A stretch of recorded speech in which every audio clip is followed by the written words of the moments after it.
Bapa mulia, seumur hidupku ku mau menyembah. Sama-sama kita bangkit berdiri dalam hadirat Tuhan. Kau ku sembah, Kau ya kami serahkan kepada hamba-Nya. Pulihkan ku dengan darah-Mu, amin. Engkau ku sembah, Bapa mulia, seumur hidupku ku mau menyembah-Mu. Seumur hidupku ku mau menyembah-Mu. Haleluya. Kami datang menyembah-Mu, Raja di atas segala raja, Tuhan di atas segala Tuhan.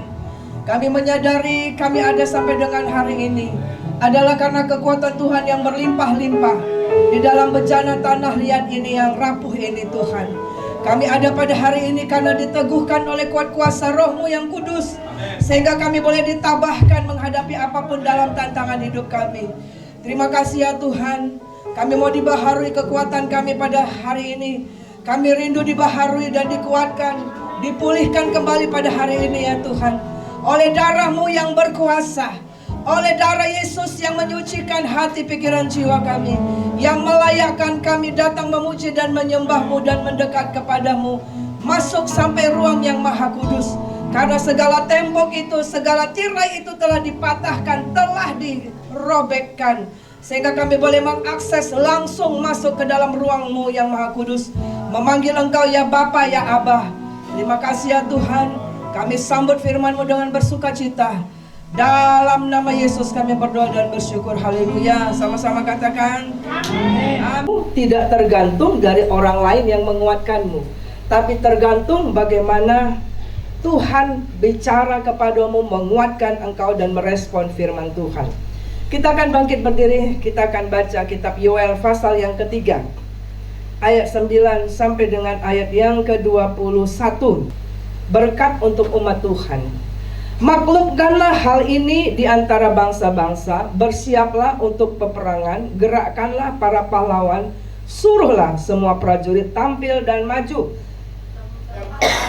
Mata bacamu menjadi pedang dan pisau-pisau pemangkasmu menjadi tembak. Baiklah orang yang tidak berdaya, aku ini pahlawan. Bergeraklah dan datanglah hai segala bangsa dari segenap penjuru dan berkumpullah ke sana. Bawalah turun ya Tuhan pahlawan-pahlawan-Mu. Baiklah bangsa-bangsa bergerak dan maju ke lembah Yosafat, sebab di sana aku akan duduk dan menghakimi segala bangsa dari segenap penjuru. Ayunkanlah sabit sebab sudah masak tuayan. Marilah iriklah sebab sudah penuh tempat anggur, tempat-tempat pemerasan, kelimpahan, sebab banyak kejahatan mereka. Banyak orang di lembah penentuan. Ya, sudah dekat hari Tuhan di lembah penentuan. Matahari dan bulan menjadi gelap, dan bintang-bintang menghilangkan cahayanya. Tuhan mengaum dari Sion, dari Yerusalem ia memperdengarkan suaranya. Dan langit dan bumi bergoncang, tetapi Tuhan adalah tempat perlindungan bagi umatnya dan benteng orang Israel. Maka kamu akan mengetahui bahwa Aku Tuhan adalah Allahmu yang diam di Sion, gunungku yang kudus. Dan Yerusalem akan menjadi kudus, dan orang-orang luar tidak akan melintasinya lagi.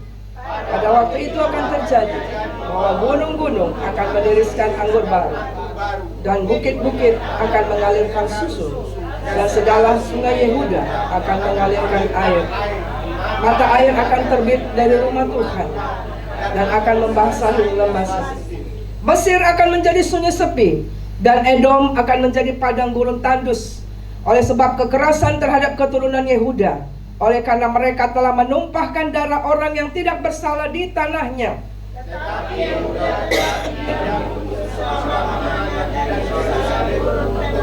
Aku akan membalas darah mereka yang belum kubalas. Tuhan tetap diam di Sion. Ya, silakan duduk saudara yang terkasih dalam nama Yesus. Puji Tuhan, saudara yang terkasih di dalam nama Tuhan Yesus. Firman Tuhan bagi kita pada pagi hari ini adalah more stronger, harus lebih kuat dari sebelumnya. Dan saya mengangkat di dalam ayat 9 itu yang berkata, biarlah orang yang tidak berdaya berkata, aku ini pahlawan. Jadi tema kita pada hari ini adalah aku ini pahlawan. Bilang dulu kiri kanan. Bilang kiri kanan dulu, kiri kanan. Lihat wajahmu kiri kanan, bilang, aku ini pahlawan. Nah, jadi ini apa saudara? Ayat 9 Yoel 3 ayat 10b itu berkata, justru firman Tuhan datang bagi orang yang tidak berdaya. Ayat itu berkata, baiklah orang yang tidak berdaya berkata, aku ini pahlawan. Artinya saudara, firman Tuhan mengajarkan kita, Allah mengajarkan kita bahwa kita harus membangun diri kita untuk tetap kuat. Amin saudara. Jangan tunggu ada orang mendoakan kamu, datang berdoa buat kamu baru kuat. Tidak. Tapi ayat ini berkata, orang yang tidak berdaya berkata kepada siapa nih? Berkata kepada siapa ayat ini? Hah? Aku berarti itu orang pengganti apa? Pengganti orang pertama kan? Ya kan saudara? Aku ini pahlawan saudara. Ya. Nah, jadi firman Tuhan dari beberapa minggu ini kita belajari bahwa Tuhan memerintahkan kita untuk jadilah kuat. Ya, jadilah kuat. Lalu Tuhan memberikan kekuatan kepada kita. Tetapi ada bagian saudara dan saya untuk merespon, menerima kekuatan itu dan berkata kepada diri, aku ini pahlawan. Justru kita mengatakan itu pada saat apa? Tidak berdaya. Orang yang tidak berdaya tidak bisa buat apa-apa, betul? Ya kan? Orang yang lemas, orang yang tidak berdaya, semualah di situ. Dia tidak bisa buat apapun.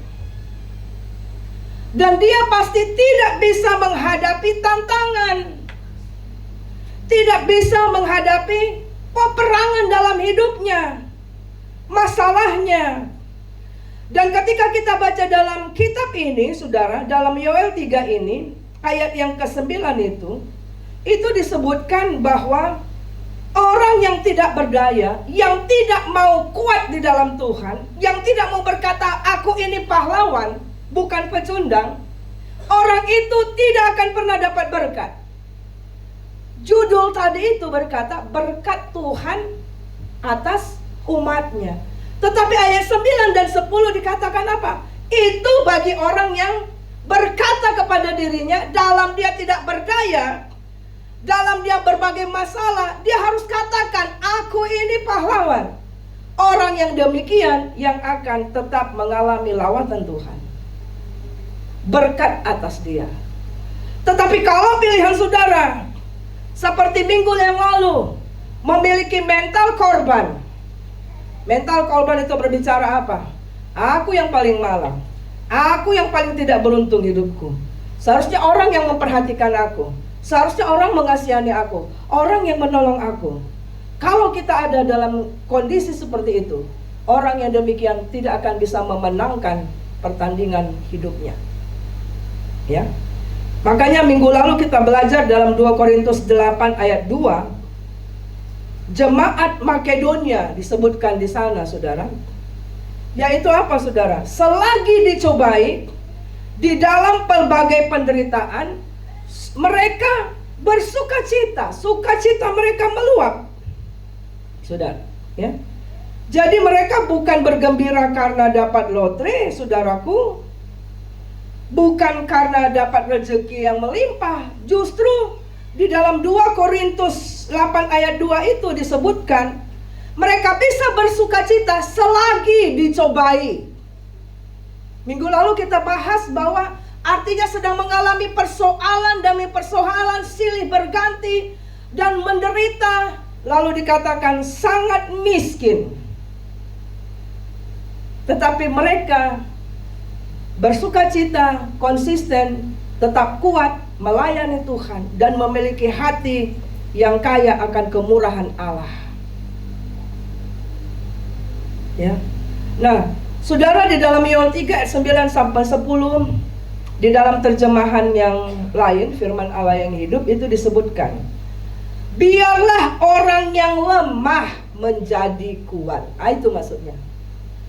Perkataan yang berkata, biarlah kiranya orang yang berdaya mengatakan dirinya, aku ini pahlawan. Terjemahan lain berkata begini, biarlah kamu yang merasa lemah pada saat ini, merasa tidak berdaya pada saat ini, merasa seperti sesak dalam hidupmu, merasa seperti tidak ada jalan keluar, justru dikatakan orang yang lemah harus berkata, aku kuat.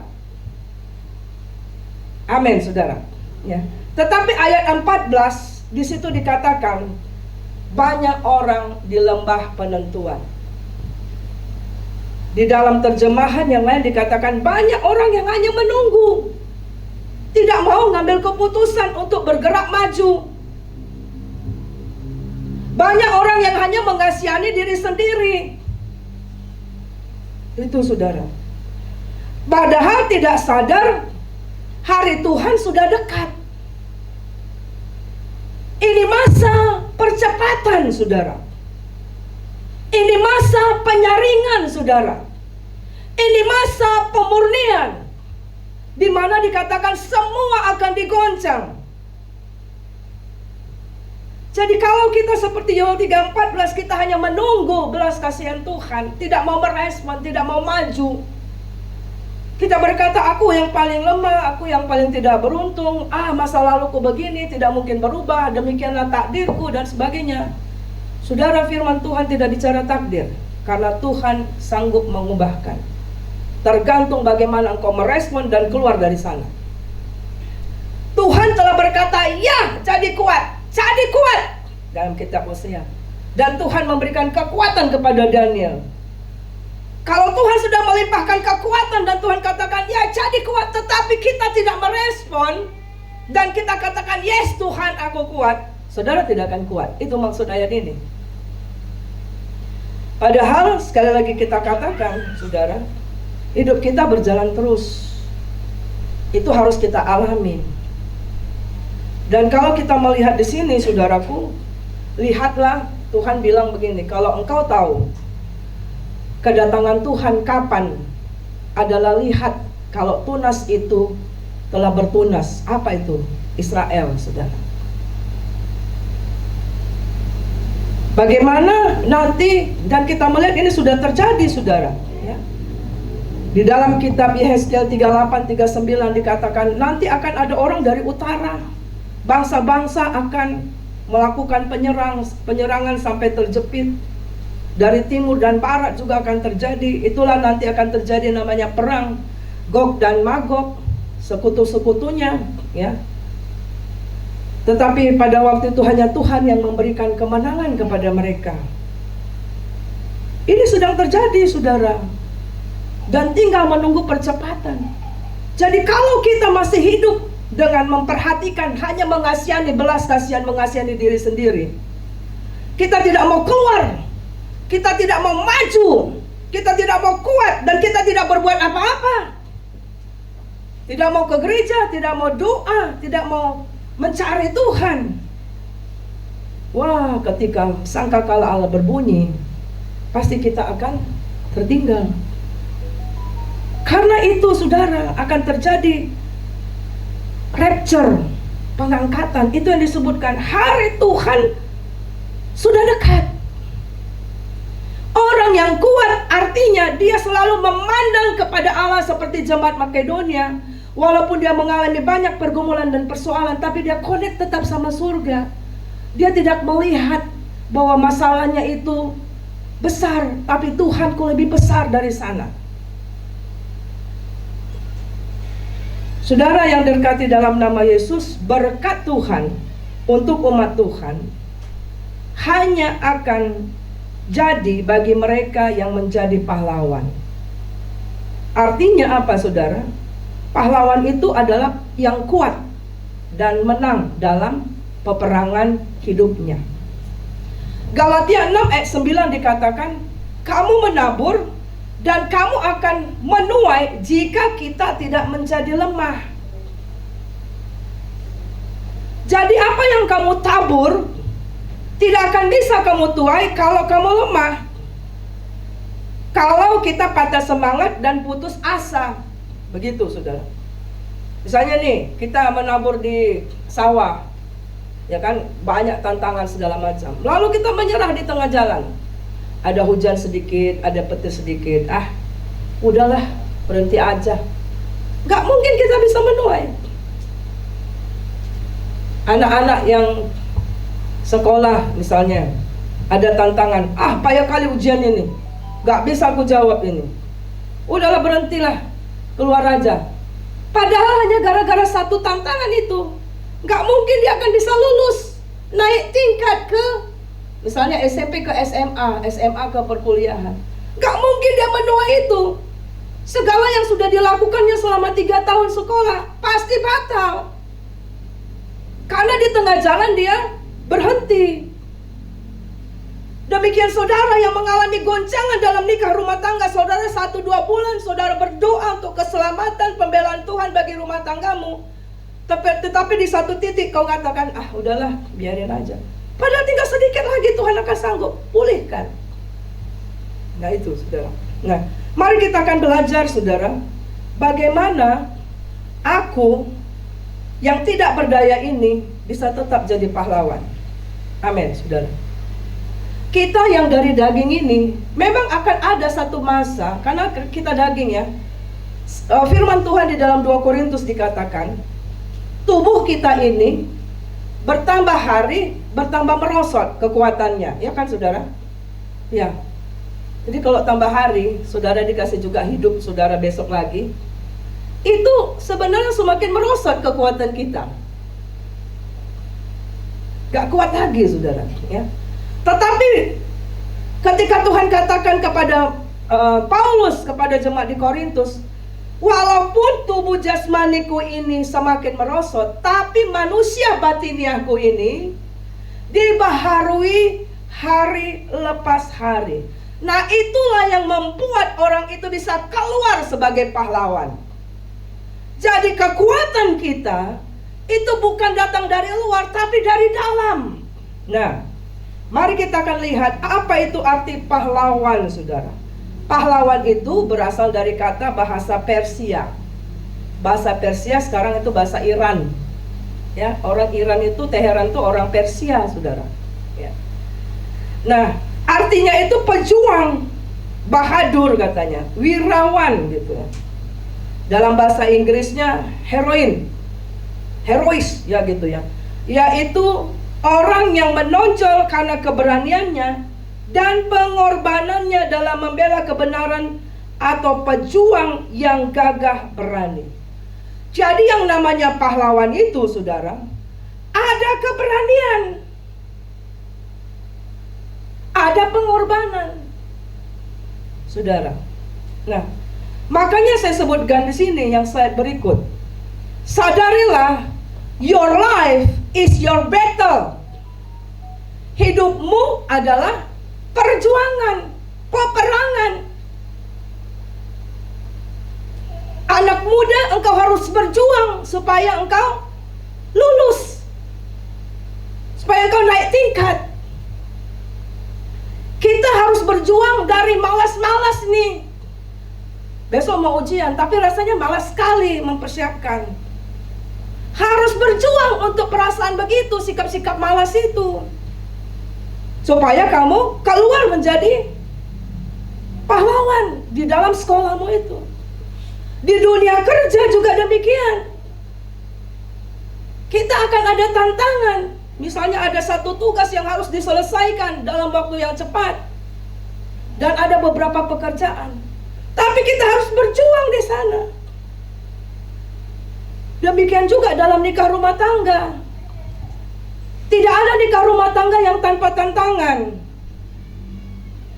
Kita harus berjuang menerima dia. Ya kan, saudara? menerima pasangan itu. Kita harus berjuang menerima orang tua kita. Kita harus berjuang untuk menerima, bahkan menerima diri kita sendiri. Hidup itu adalah perjuangan. Your life is your battle.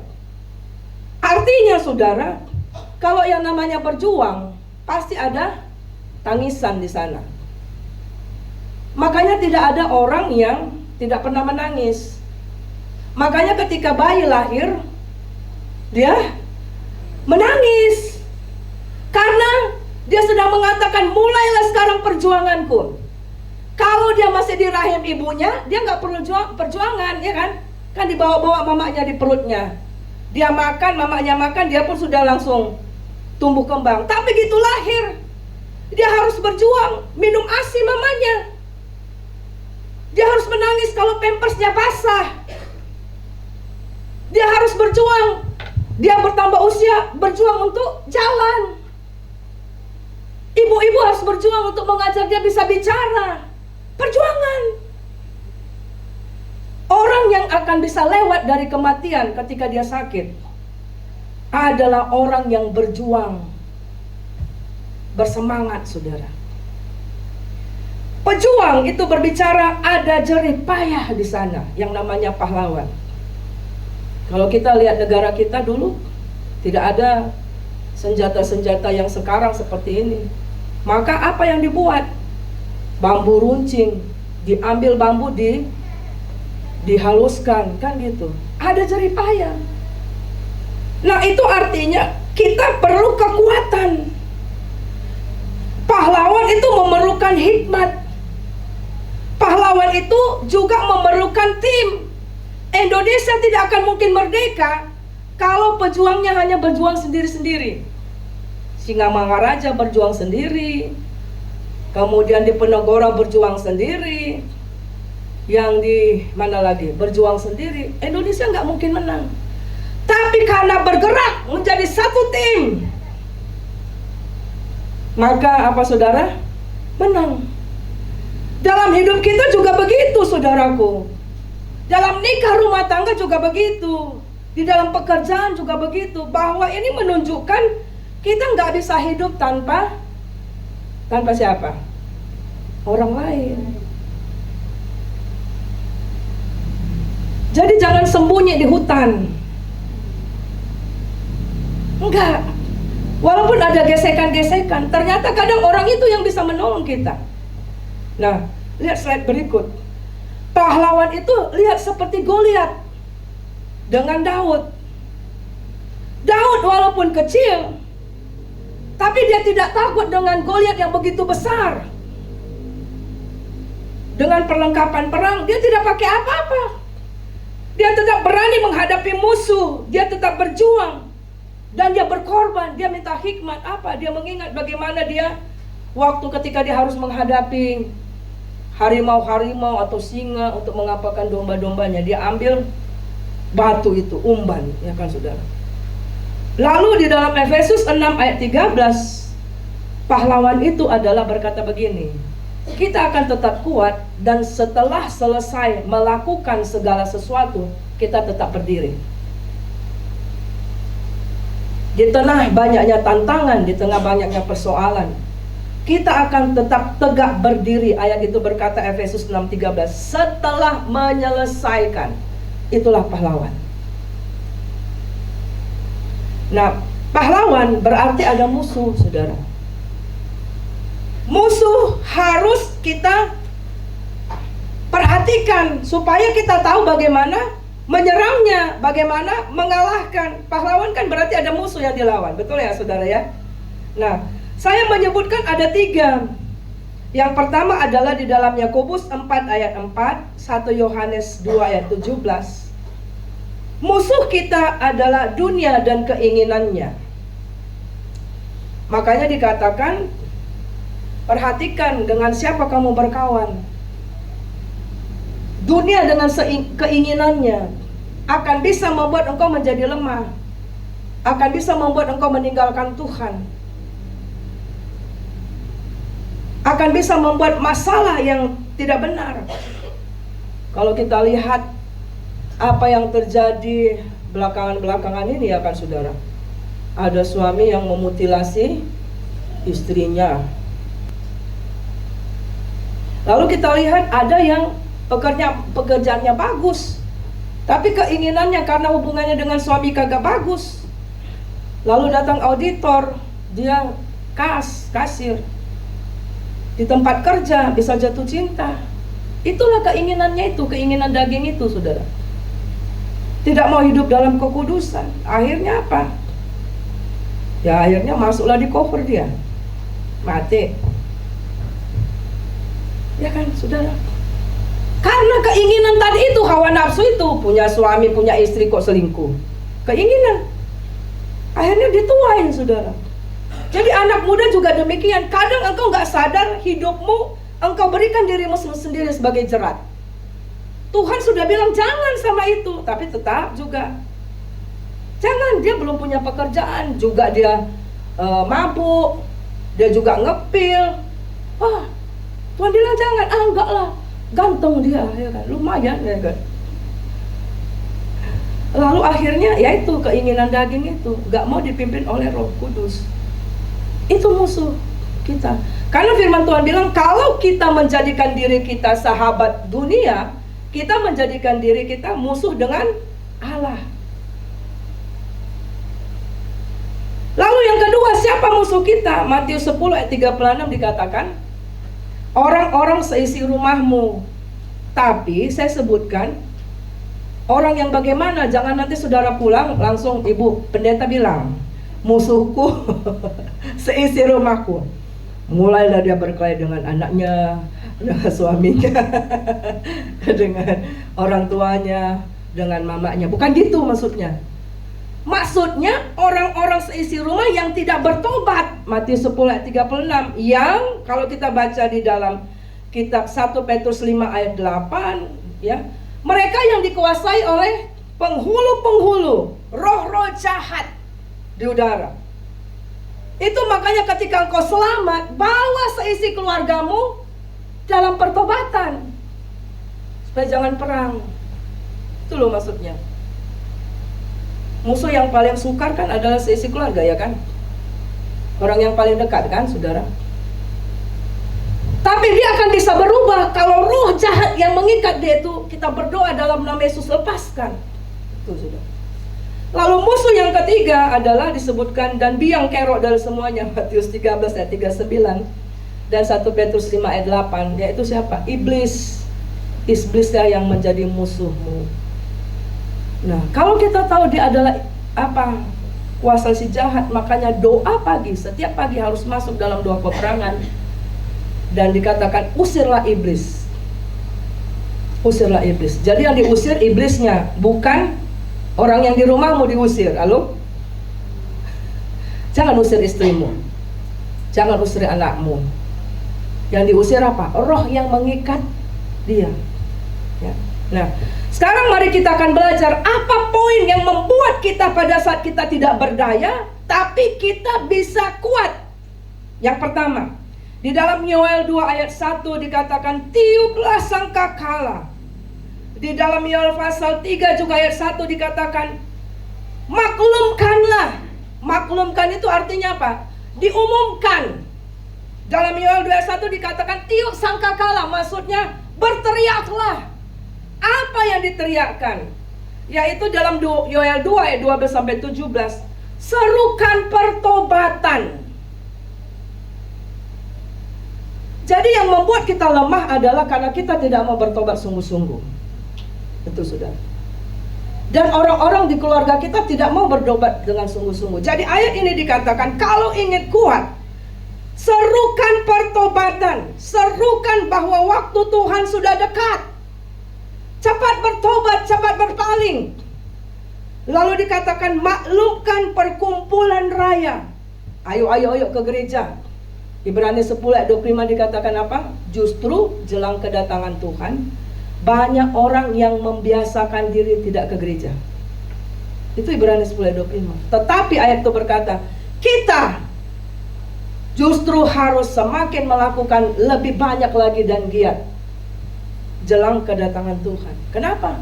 Percepatan itu membuat kita kaget-kaget. Wah, wah, wah. Lalu dikatakan apa? Maklumkanlah, kumpulkan dan himpun, menangislah. Jadi ternyata saudara dan saya, kita akan bisa kuat kalau kita mengajak orang lain untuk sama-sama beribadah, untuk sama-sama menangisi supaya bertobat, untuk sama-sama mengumpulkan. Jadi dalam beberapa minggu ini saudara, ketika kami ada kunjungan pelayanan, sering kali begitu saudara, seisi rumah tapi nggak pernah doa sama-sama. Tidak ada mesbah doa orang tua dengan anak. Padahal ayat ini berkata maklumkan perkumpulan raya. Kalau tidak ada mesbah doa, maka tidak akan ada kesehatian, bentrok terus. Yang kedua, kita akan baca Markus 1 ayat 35. Yang kedua adalah bersiaplah selalu. Pahlawan itu saudara, tentara itu, yang menang dan kuat itu adalah dia selalu standby. Dia selalu berjaga-jaga. Mari kita akan baca Markus 1 ayat 35. Apa yang dikatakan di sana? Pagi-pagi benar, waktu hari masih gelap, ia, maksudnya Yesus, bangun dan pergi keluar. Ia pergi ke tempat yang sunyi dan berdoa di sana. Jadi saudara, kalau kita tahu hidup kita ini adalah perjuangan, ada tantangan, maka setiap hari bangun pagi, jangan yang lain engkau cari. Dikatakan ayat ini, pagi-pagi benar cari Tuhan, doa, berseru kepada Tuhan. Sehingga apapun yang akan kita alami sepanjang hari itu sudah ada bentengnya, sudah. Kita akan diberikan kekuatan untuk dapat melaluinya. Itulah yang disebut Tuhan bilang, tidak sanggupkah kamu berjaga-jaga dengan aku? Kenapa ada kekalahan? Karena tidak berjaga-jaga. Saudara dan saya juga begitu. Kalau kita tidak ada berjaga-jaga bersama dengan Tuhan, sehingga ketika ada masalah, kita akan jadi jatuh, saudara. Kita akan jadi lemah dan putus asa. Tapi hari ini, bangunkan dirimu untuk latih dirimu bangun pagi. Baca firman, dimuridkan, saudara. Nah, kita ada itu early morning prayer, saudara. Tapi saudara tidak mau ikut gabung sama-sama. Nah itu, saudara. Yang ketiga, ayat itu berkata, gerakkan para pahlawan. Yang ketiga. Jadi saudara, kemenangan para pahlawan adalah, di sini dikatakan gerakkan para pahlawan. Artinya berbicara kesehatian. Di sini dikatakan suruh semua tampil dan maju. Anakmu harus bangun pagi bersama-sama, bersemangat hadapi hidupmu, pelayananmu, masalahmu. Gerakkan para pahlawan. Tolong anak-anak itu menjadi pahlawan, jangan pecundang. Ketika mereka mengalami masalah, saudara, ternyata saudara disebutkan, kadang kita membiarkan mereka menghadapi sendiri, itu lebih bagus. Karena akan melatih mereka. Tidak harus selamanya tolong mereka. Itu, saudara. Gerakkan, suruh maju, tampil, hadapi masalahmu nak ya. Nah itu saudara. Lalu yang keempat dikatakan, tempahlah, asahlah senjatamu. Pahlawan itu tidak akan bisa menang kalau nggak ada senjata sama dia. Karena musuh harus dilawan, harus dihancurkan, dibinasakan. Makanya dikatakan tempahlah mata bajakmu, asahlah imanmu, asahlah semangatmu. Nah, mari kita akan lihat prosesnya itu adalah gimana menempa itu. Efesus 6 ayat 10 berkata diawali dengan apa? Harus kuat untuk dapat menempa. Senjata itu perlu kekuatan kan saudara? Ya. Untuk menghadapi masalahmu harus kuat. Itu dulu. Lalu yang kedua, kenakan seluruh perlengkapan senjata Allah. Jadi banyak orang kalah dalam peperangan imannya, dalam pertempuran hidupnya, dalam perjuangan imannya, dalam perjuangan keluarganya, di pekerjaan atau di mana saja, karena tidak mengenakan seluruh perlengkapan senjata Allah. Dan ini Tuhan sudah beri. Tuhan sudah beri. Apa itu? Ketopong keselamatan. Jadi kalau engkau di luar daripada Tuhan, tidak ada ketopong keselamatan, gak mungkin menang melawan iblis. Karena yang berperang adalah Tuhan bagi kita. Lalu dikatakan berbaju jirahkan keadilan, berikat pinggangkan kebenaran. Jadi kalau saudara juga tidak hidup dalam kekudusan, saudara tidak hidup dalam kebenaran, gak mungkin bisa menang. Lalu dikatakan apa? Perisai iman. Harus punya iman untuk menangkis setiap kata-kata yang melemahkan. Punya iman. Pedang roh. Harus penuh dengan Roh Kudus. Atau apa lagi? Kaki berkasutkan kerelaan memberitakan Injil. Jadi kalau orang itu tidak mau melayani Tuhan, nah itu yang sering jatuh. Makanya Tuhan mengajarin kita supaya kita itu jangan menjadi orang yang mau dilayani saja, atau membuat gereja itu seperti restoran, siap makan pergi. Enggak gitu, mau dilayani. Gimana itu kayak gitu? Wah, kalau nyanyiannya nggak bagus, merepet kita kan ya. Ada sedikit mati lampu langsung nggak ini kita merepet. Itu kita mental dilayani, saudara. Kalau saudara ingin kuat, ternyata ayat itu berkata harus melayani. Yang keempat, saudara. Yang keempat itu berbicara begini: bergerak maju dan datangi. Jadi seorang yang keluar menjadi pahlawan itu hadapi musuhnya, bukan sembunyi. Datang musuh, wih datang musuh, sembunyi di bawah kolong tempat tidur. Tapi di sini dikatakan hadapi, jangan tawar hati, seperti Daud, saudara. Walaupun di situ banyak prajurit-prajurit, dia bukan prajurit, abang yang jadi prajurit kan gitu ya. Tapi dia bilang apa? Aku nggak tawar hati. Bahkan dia nasihati si Raja Saul. Raja jangan tawar hati. Mereka mendatangi kita dengan kekuatannya, tapi saya akan mendatangi dia dengan nama Tuhan. Wah, bergerak maju itu pahlawan, saudara. Nah, mengapa Saul yang tadinya adalah juga tentara Tuhan, yang adanya juga pahlawan yang gagah berani, tapi pada waktu menghadapi Goliat dia tidak mampu. Kenapa, saudara? Di dalam 1 Samuel 17 ayat 2 sampai dengan 21 di situ dikatakan, jadi orang Israel itu hanya mengatur barisan. Ini barisan musuh, dia ngatur barisan. Tapi nggak ada peperangan di sana. Padahal itu musuh sudah mau ini. Mereka hanya ngatur barisan, nggak berani fight. Yang menjadi pahlawan adalah fight, saudara.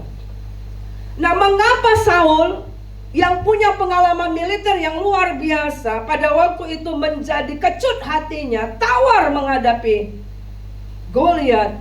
Nah, kita akan tahu itu ketika di dalam kitab 1 Samuel itu. Pada waktu itu ada kisahnya di pasal 15, pasal 16. Saul sudah sering menolak mendengarkan suara Tuhan. Saul sudah sering tidak taat kepada suara Tuhan.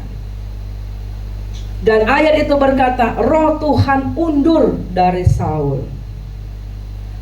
Dan dikatakan di situ pertobatannya semu. Kenapa? Pada waktu Samuel bilang, kamu telah melanggar firman Tuhan, kamu nggak taat. Ya, pada waktu itu disuruh habiskan musuh, tapi dia nggak mau. Lalu dia bilang gini, buatlah aku jangan permalukan aku lah, aku kan raja, gitu ya kisahnya. Pura-pura kamu ikut sama aku. Jadi pertobatannya semu, saudara. Jadi ternyata di sini kita lihat mengapa kita tidak bisa keluar menjadi pahlawan. Jangan-jangan kita sering menolak mendengar suara Tuhan, menolak untuk taat, atau Atau kita pikir roh Tuhan masih ada, padahal sudah undur karena kita sering tolak. Nah, saudara yang terkasih, ayat ini berkata, biarlah kiranya orang yang tidak berdaya berkata, apa? Aku ini pahlawan. Seorang pahlawan itu memerlukan dua, kekuatan dan ketabahan. 2 Korintus 4 ayat 7. Mari kita akan baca 2 Korintus 4 ayat 7. Berkata apa, saudara? Tetapi harta ini kami punyai dalam bencana tanah liat, supaya nyata bahwa kekuatan yang melimpah-limpah itu berasal dari mana? Allah, dan bukan dari diri kami. Itu dalam 2 Korintus 4 ayat 7.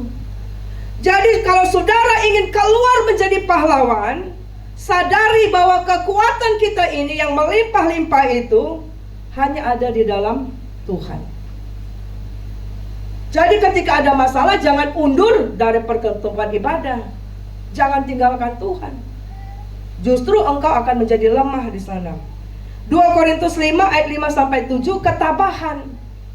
Ketabahan itu hanya bila karunia Roh Kudus turun ke atasmu, sehingga kita sabar menghadapi orang itu, kita sabar menghadapi persoalan itu, kita diberikan penghiburan, kita diberikan semangat. Itu karya Roh Kudus. Maka dalam 10 malam ini nanti saudara usahakan untuk hadir. Amin, saudara. Ya. Mari kita akan bangkit berdiri, kita akan baca 2 Korintus 12 ayat 9 sampai 10, ya. Kelemahan yang kita hadapi, kekurangan, ketidakberdayaan adalah cara Allah untuk menyatakan kasih karunia-Nya. Dan kasih karunia-Nya adalah cukup bagi kita. Kita baca 2 Korintus 12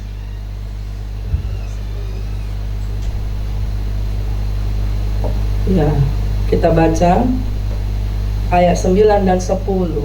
Ayat 9 ya. 1, 2 ya. Tetapi jawab Tuhan kepadaku, cukuplah kasih karuniaku bagimu, sebab justru dalam kelemahanlah kuasaku menjadi sempurna. Sebab itu terlebih suka aku bermegah dalam kelemahanku, supaya kuasa Kristus turun menaungi aku.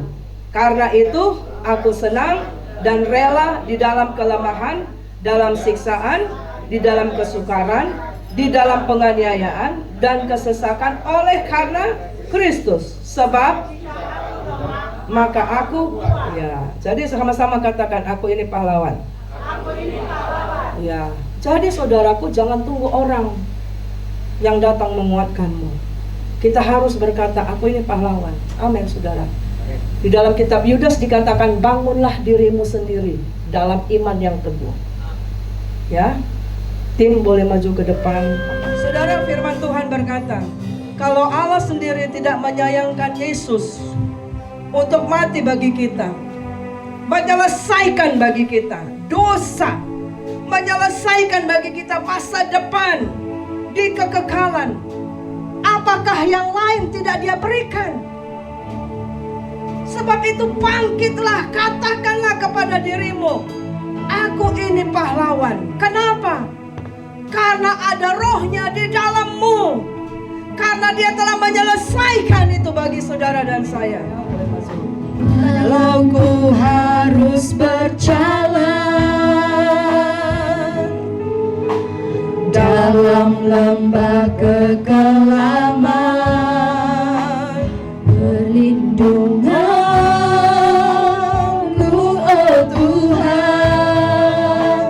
nyatalah bagi hidupku. Tiada pernah sedetik pun,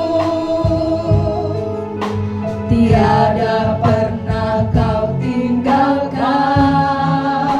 Sungguh mulia dan sempurna, hanya Kaulah yang disembah.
dalam tangan-Mu, di tangan kanan-Mu kepada Bapa di surga. Kekuatan kita adalah karena Tuhan sudah diremukkan bagi kita, supaya hidupmu jangan remuk. Yesus menanggung dan menyelesaikan segala sesuatu. Pandanglah karya keselamatan itu, bangkitlah, kuatlah engkau. Allah lebih besar dari ketidakberdayaanmu, dari setiap tantanganmu. Bangkitlah.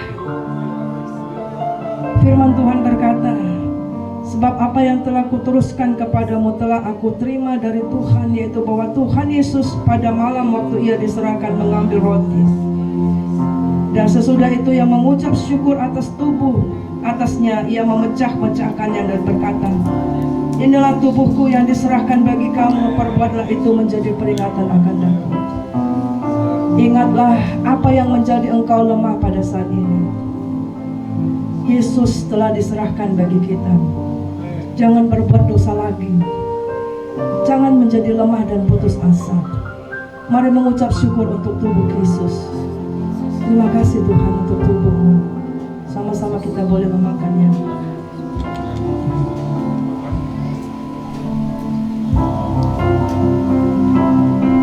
Terima kasih Tuhan Yesus. Terima kasih Tuhan Yesus. Sesudah itu ia mengucap syukur, dia juga mengambil cawan. Pindahkan cawan itu ke tangan kananmu, angkat kepada Bapa di surga, dan berkata, cawan ini adalah perjanjian baru yang dimeteraikan oleh darahku. Perbuatlah ini setiap kali kamu meminumnya menjadi peringatan akan aku. Sebab setiap kali kamu makan roti ini dan minum cawan ini, kamu memberitakan kematian Tuhan sampai ia datang. Artinya kekuatan kita sampai Tuhan Yesus datang adalah ketika kita tetap bersatu di dalam tubuh dan darahnya. Mari kita berucap syukur untuk darah Yesus. Katakan, darah-Mu menyucikan aku, darah-Mu membungkus keluargaku, darah-Mu membentengi aku, darah-Mu meluputkan aku dari maut, darah-Mu menyingkapkan segala sesuatu dan berkat Tuhan atasku. Mari mengucap syukur dan kita minum bersama-sama dalam nama Yesus. Terima kasih Tuhan. Lucy akan tutup di dalam doa. Terima kasih Bapak, kami mengucap syukur buat darah-Mu, tubuh-Mu yang kau berikan bagi kami. Kami mengingat pada hari ini begitu besar pengorbanan Tuhan bagi kami. Kiranya Tuhan melalui perjamuan yang kudus ini kami mengingat betapa besarnya pengorbanan-Mu, kasih-Mu, cinta-Mu bagi kami. Bapa yang baik, mampukan kami untuk kami tetap mengandalkan Engkau di dalam kehidupan kami, berjalan bersama-sama dengan Engkau, melewati hari-hari kami tetap mengandalkan Tuhan di dalam hidup kami. Terima kasih Bapa yang baik, kami mengucap syukur buat perjamuan hari ini. Kami berdoa dan kami bersyukur, sama-sama kita katakan amin.